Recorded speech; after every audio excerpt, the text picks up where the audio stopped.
Rikthehemi, kam kënaqësinë të kem live nga Shtetet e Bashkuara të Amerikës, kolonel Dritan Demira, një ekspert për çështjet e sigurisë.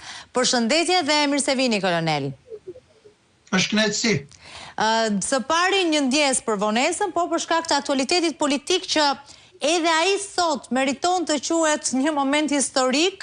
Partia Socialiste ka pranuar në 90% pikat e propozuara nga Partia Demokratike për një rezolut që lidhet me integrimin, vlen sigurisht të marrë hapësirën e vet. Po për gjëra historike të vërteta do flasim sot. Në fakt, vizitën e presidentit amerikan Donald Trump në atë që u quhet samiti i Kinës. Çfarë mund themi tani që gjithçka përfundoi dhe themi jemi më të ftohtë dhe mund të bëjmë dhe një analizë. Çfarë sjell kjo, çfarë sjell për botën mbi të gjitha?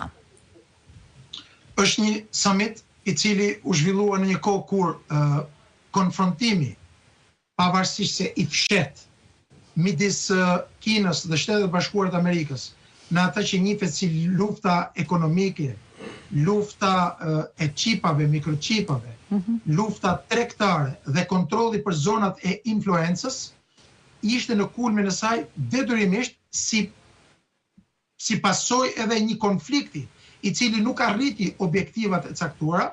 Flas këtu për konfliktin e fundit midis Shtetet Bashkuara të Amerikës, Izraelit dhe Iranit. Ishte domosdoshme për situatën në cilën po kalon globi, një takim midis dy superfuqive kryesore ekonomike, teknologjike dhe ushtarake. Dhe sigurisht të gjithë sytë e botës kanë qenë tek ky summit kaq i rëndësishëm.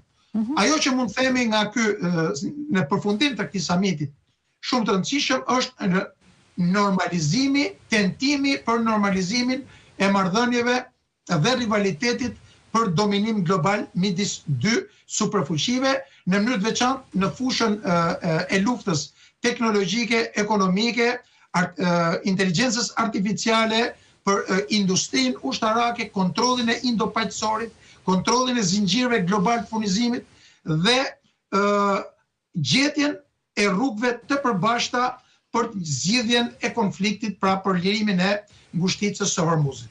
E ku e shihni ju këtë? Pra, cilat janë ato pikat më të rëndësishme që do evidentonit si në elementët e takimit, pra në simbolikat, se në takimet të tilla historike flitet sidomos në simbolikat, do të thoja unë, dhe pastaj në deklaratat dypalçe. Pra, ku e shihni dhe çfarë